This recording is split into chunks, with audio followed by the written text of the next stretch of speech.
How you guys doing? And welcome. Welcome to the general session of practice. Yeah, this is where I practice all my routines and stuff like that. And also I talk about like serious stuff. I'm going to be bringing to my page like just a plethora of things that I think that you'll enjoy. But until then, I welcome you to come as I practice on some different voices. This is how I do. I just sit here and I get the camera and I just start talking. It's like this right there. I'm just going to go my voice of it, George Bush. You know, he has his head, he does like this right here. And says, I need to thinkify. He makes up words, puts if I or Kate on the words. Or I could go straight into Trump. I could go straight into Trump. I really can't. It's amazing the way I do it. Sometimes I think, wow, you're amazing. I'm amazing. Everybody is amazing. It's just so wonderful. That's right. Also, what about, let's see, Barack Obama has a voice. My father was a chief herder from Kenya. No, that wasn't good. Let's see, who else can I do? Oh, what about Sling Blade? The guy Sling Blade. So get the whole face thing. No, hold on. Let me see here. I need some paper. I like you. Remember when he told that boy was sitting there? That was kind of weird, though, wasn't it? It was like, and I was thinking, dude, is he, you know what I'm saying? But no, he was cool, but just a crazy killer. But he was like, I like you. What's your name, man? I like French fries, potatoes. Anyway, that's enough of him. Who else do we have? Let's see, who else? Okay, what we're going to do here is Al Pacino, the voice. Al Pacino has different voices that he uses. And it's depending on what he's playing. I remember when he plays the devil's advocate. God? No, that's not good. That wasn't a good one. Let's see. Let's go to the next one. Let's go to Arnold Schwarzenegger. You know, when you do voices, you really have to think about it just to transition. And when you're on stage, it's different because you have to transition, put the thought of the voice in your mind, because when you do it, it may not come out as so. So remember, all you seeking to do stand-up and stuff like that, you really have to practice. This is where practice comes in. Practice makes perfect. What else? Today is July the 4th. My birthday is in a few days. July the 11th. 7-11. Straight from heaven. Putting it down for the Messiah's crown. That is actually a song that I did. It was one of the first songs that I did. It's called 7-11. And you know that I have out Working in the Field, and I have a couple of other songs that are going to be coming out. It's going to be really great. It's going to be. I don't even know who I was about to do then. It was a twist between Ed Sullivan and Trump. Okay, what else we got going on? Okay, this is kind of hilarious. I juxtapose. Is it juxtapose?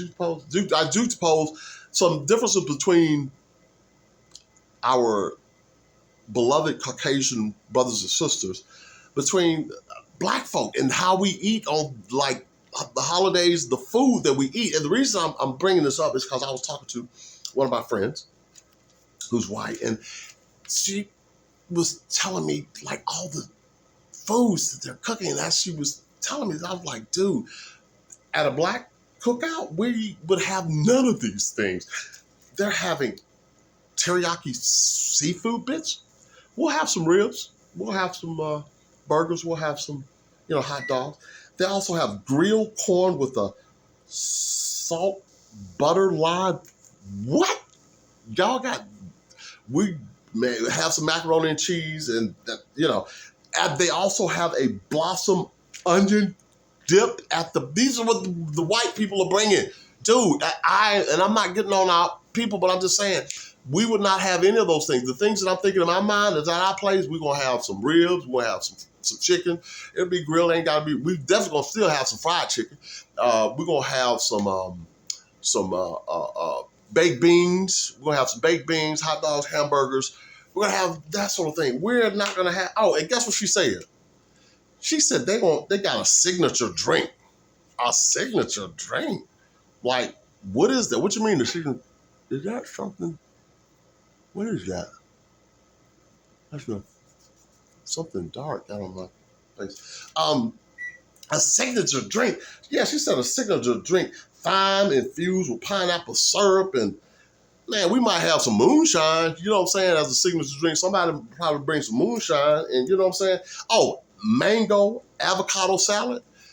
We ain't finna have no salads at our cookout, nothing like that. You know what I'm saying? So I was like, dude, really, and you know, this is a nice segue into me talk about how I was raised and the jokes that I make about, you know, going with the whites instead of the blacks and stuff like that, because I feel that this world has done a bang out job propaganda wise with colors and racism and division. And so you probably can't be surprised why some people may feel the way that they do. I'm rambling a little bit because I kind of lost my thought. Let me put this on pause so I can gain my composure. Okay, what I was saying was that, man, I still don't know what I was about to say. Hold on for a second. Let me pause.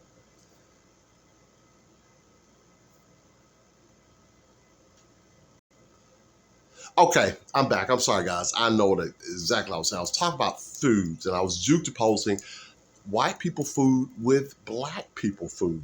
Now, I grew up in a very, very neutral home. My parents loving to everybody, you know, no racism whatsoever. And so we had a, you know, racially we were pretty cool. Um, I said that to say my first girlfriend in high school was a white girl. Okay. Um, which has some influence on how I think about how I see the world, as opposed to some others, people who may not have experienced what I experienced. Then after her being my first, I dated her for like 4 years, you know, in high school. Next, I also, my parents, very, you know, religious people, spiritual, go to service all the time.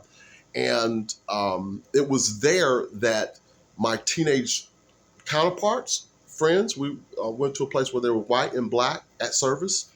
And there were male friends. And I would go over to their house to spend the night. And when I was over to their house, the food was different. I went over to my friend's house and I sat at the table, and it was like a quiche.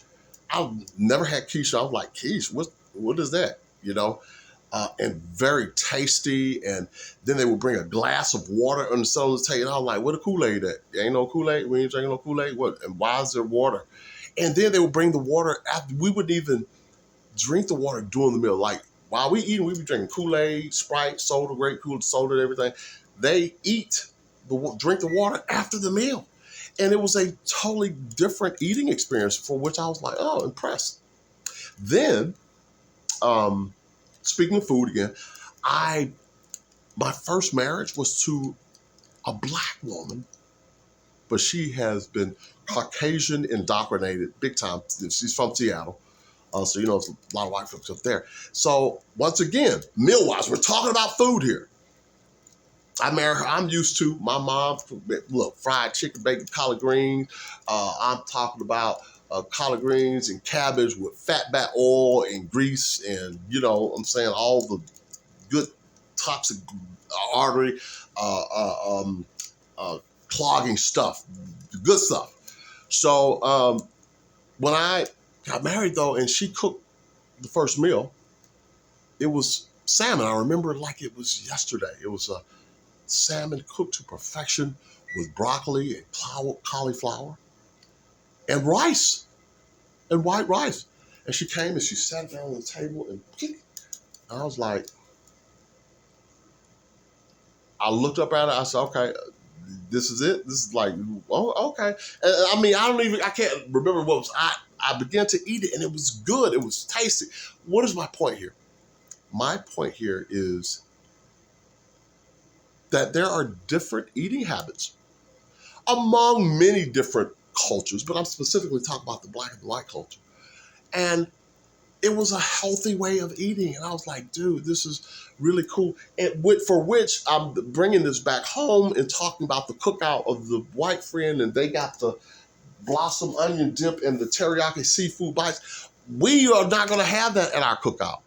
You know, at best we'll have some dessert by some oatmeal raisin pies. You know what I'm saying? Like for dessert, you know. And some, they got the blossom onion dip, for real, the onion blossom dip. We'll have some sour cream onion chips. We'll do that. We'll have some sour cream onion chips. So anyway, guys, hey, listen, that is about our time.